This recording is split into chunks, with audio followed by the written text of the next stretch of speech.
Welcome. I'm Kinetic Symphony. I hunt down and report on weird and true mysterious stories, from glitches to the paranormal. Case file number 858, written by itsyagirlharley, the glitch that saved my life. Hey, so I recognize that this is gonna sound crazy, but I had the most bizarre experience. My life has been very tumultuous for the past few months. My marriage has been falling apart, and once separated, I started seeing this guy who decided that I wasn't worth the trouble. Even after reaching out, he continued to ghost me. I was feeling sufficiently triggered and had already attempted to harm myself. So I went on a walk, planned on it being my last. I was going to go and walk to the river that was near my house.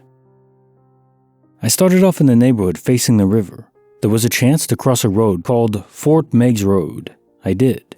It led into another neighborhood. I continued straight, then turned left. At this point, I should have been perpendicular with the road leading to the river. Then I turned right, then left, still perpendicular to the river road. I continued to walk forward, but the road didn't look familiar. In fact, it didn't look like any road I'd ever seen in my city, ever. There was a ravine to my right, with an up and down bamboo fence. Houses on my left and right, lights. But technically, according to my neighborhood map, I should have been in the middle of a cemetery. I didn't pay attention, I just kept going forward. It felt like it went on forever. Then, all of a sudden, I noticed a familiar bend in the road. But it didn't make sense, because for all intents and purposes, that bend should have been several roads over, and the opposite facing direction. I freaked out. I was headed home. It made me think. I wasn't planning on going home, really. I was going to jump. Something turned me home. I immediately called my mom because I was so freaked out. I still am. Obviously, there are things I still need to do. I have been in a lot of therapy since all of this, and I'm in a much better place. I, like a lot of you suggested, look back on my feelings at that time and know that they were temporary storms that didn't deserve a permanent solution. Though I've had some rough patches since then, I love my family way too much. My dad just lost both of his parents to the virus this winter, so I would not want to add to his heartache. Secondly, for the one person that accused me of not being there for my husband through thick and thin, we were having problems for about a year and a half, and he hit me on multiple occasions. I am not perfect, and I did a lot of wrong in my relationship, but the night that he punched me was when we decided to separate, and it was the period after that when I was seeing that other person. I do think I'm still here to be there for other people. That's been something that's come up a lot. As far as moving into a different reality, I'm not sure. I do feel off sometimes, but also disassociate, so I know that's possibly why. Also about possibly crossing over and coming back, maybe. I'm not sure. All I know is that I'm trying to live my life in these hard times, one day at a time. Case notes for file 858, the glitch that saved my life. Well, I just want to say that I'm glad that you pulled and pushed through the muck. You know, life can sometimes beat us down. We all have problems, but sometimes people have bigger problems than others. Of course, being abused in a relationship is terrible. Could put anyone down, for sure. But you pulled through, and I think maybe there was some sort of intervention involved. A guardian angel, or a protector from the real universe that just didn't want you to switch universes now, or completely exit the game. Maybe you had to carry on for some reason. I think we're all on a learning journey here. That's why we're playing the game. And we have many things to learn. Case file number 859, written by Matrix O. My mom left a message she never remembers. Back in 2013, I'm home from college at a family reunion at a lake with my parents. Early on in the day, my dad falls in the lake with his phone in his pocket. And this is back when phones weren't water resistant, so none of the buttons were working and the screen isn't showing anything. Without any rice around, we just put it in my mom's purse. Several hours later, we get in the car ready to leave, and we start hearing something coming from my mom's purse. We pull out my dad's phone, and it's a message being played on a loop. "Hey, this is my mom's name. I'm just calling to tell you that we're at the Hummingbird Festival." There was nothing inherently creepy about what was said in the voice message, pretty basic. Except for the fact that none of us, including my mom, had ever heard of this Hummingbird Festival. The voice was unmistakably my mom's voice, introducing herself as my mom, first and last name. We couldn't get the message to stop playing until it stopped on its own after about a half hour. The phone never worked after that. We have no rational explanation for what happened and have just accepted that it was some glitch in reality. Case notes for file 859. My mom left a message that she doesn't remember. I think signals or energy has a much easier time to permeate through the barrier between universes than physical matter. So I think this was a real message, a real burst of information that was received by the phone that was damaged. For some reason that maybe made it easier to receive the signal. It was from a different universe where your mom maybe wasn't with your dad and was at a festival. And maybe they were still friends, so she was just calling to inform him. I think that's the easiest explanation that I can think of. Hope she had a good time at the Hummingbird Festival. Cool name. Case file number 860, written by SkyLover15. Daughter Sippy Cup, sewn into the couch.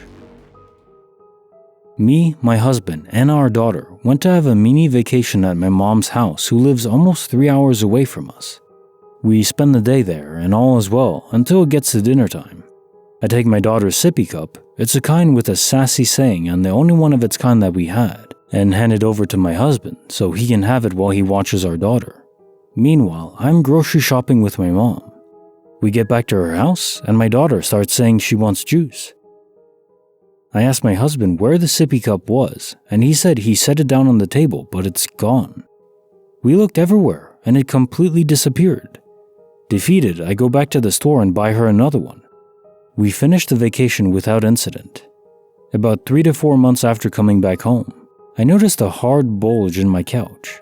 It's not like something had fallen in there. It looked as if it was placed there while it was made. I have never noticed this before, and curiosity gets the better of me, so I cut open the couch. It was my daughter's sippy cup that disappeared from my mom's house several months ago. I've never been able to explain this one away, and so chalk it up to being a glitch. Case notes for file 860. My daughter's sippy cup was sewn into a couch. This one is really strange, because yeah, it's disappearing object phenomena, which is common, but then it reappeared within the couch. So, did an entity steal it, dematerialize it, or dephase it, and then rephase it within the couch? This doesn't strike me as intentional, it strikes me as a complete error. Maybe this happens frequently. Maybe objects are being returned to us, it's just that they're not always in the proper spot. Maybe they're rematerializing inside walls, or under the foundation, or inside the earth itself, and we just don't know. Something is trying to return it, or it's just the code is made to return it, correct errors, but it's not perfect. So sometimes it'll reappear in weird places. Maybe my tennis ball will come back in a carton of milk. That'd be funny. I don't think I'll sue the manufacturer for that. Bonus file, written by Flashy Emergency 702, The Woman with Black Eyes. I live in Pennsylvania, and there's this creepy house called Raymer's Hollow, where a murder took place in 1928. One afternoon, I was hanging out with 2 of my friends, and we pretty much weren't doing anything. This was like 4 years ago, and we were bored teenagers. So I mentioned checking out that house, and they never heard about it. So once they heard the backstory about it, they were down to visit. When we got there, it was pretty light out still. It was about an hour away from us. We looked around and imagined where everything took place and just talked about the history of it. If you're from Pennsylvania and know this place, you know they have had security over the years. So we were being respectful and just admiring the property. Once we decided to leave, my friend backed out and went the wrong way. He ended up coming up to a dead end and had to back up into someone's driveway. I was in the back seat and had my head looking out the back window to make sure he was all good. And out of nowhere, I saw this woman, long black hair, piercing black eyes, and a white dress, staring at me and keeping eye contact in the doorway of this house. I turned around freaking out, with tears in my eyes. I looked back and there was no one there. I had to look away for only 2 seconds. My friend, who was backing up, told me he didn't see anything. My other friend was looking down at his phone, so he clearly didn't see anything. I somehow was the only one who witnessed her. I have never felt fear like that before. The way she was looking at me will never leave my mind. I don't know if I just saw a creepy woman or I saw something paranormal. Whatever it was, still haunts me to this day after years. Case notes for the bonus file: the woman with black eyes. That is certainly disturbing that this occurred next to such a creepy house with such a deeply bloody history. It could indeed just be some woman that looks creepy. The fact that you mentioned she had black eyes is the creepiest element to this. Obviously, some people do have black eyes, but maybe you just couldn't see it properly from the angle and at a distance. Hopefully this was just someone being mistaken for being creepy and not an actual spirit that was giving you the death stare. Because you don't want that. And those are my notes for tonight. If you enjoyed the video, give it a like and subscribe away if you haven't already. What are you waiting for? Kinetic Symphony, signing off.